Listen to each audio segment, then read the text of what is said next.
ஸ்ரீமதே ராமானுஜாய நமகா.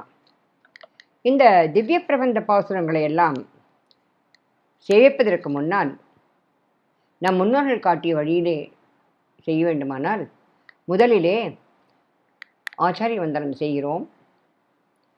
அதன் பின்னே பொது தனியன்கள் என்று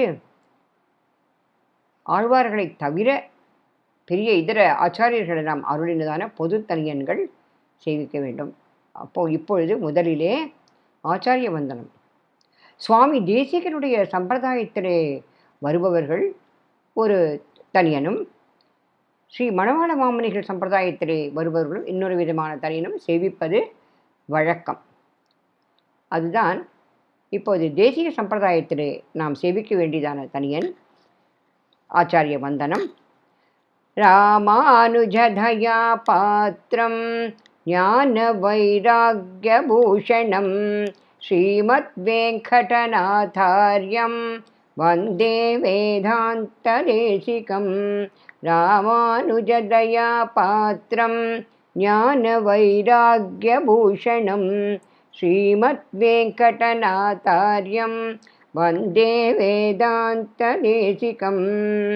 ஸ்ரீ ராமானுஜரின் தயைக்கு பாத்திரமானவரும் ஞானத்தையும் வைராக்கியத்தையுமே தனக்கு ஆபரணங்களாக கொண்டவருமான ஸ்ரீமத் வெங்கடநாதன் என்னும் ஸ்ரீ வேதாந்த தேசிகனை வணங்குகின்றேன் என்று சொல்லப்படுகிறது.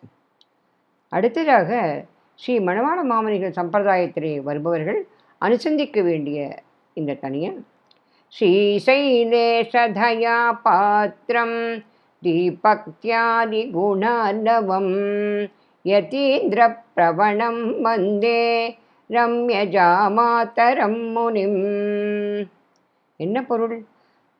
அறிவு, பக்தி போன்ற ஐஸ்வர்யங்களின் கடலாக விளங்கும் ஸ்ரீ சைலேசர் என்னும் திருவாய்மொழி பிள்ளையின் தெய்வீக அருளுக்கு இலக்கானவரும் சுவாமி ராமானுஜரின் மீது ஆழ்ந்த பக்தி கொண்டவருமான ஸ்ரீ மணவாள மாமுனிகளை வணங்குகிறேன் என்று சொல்லுகிறோம்.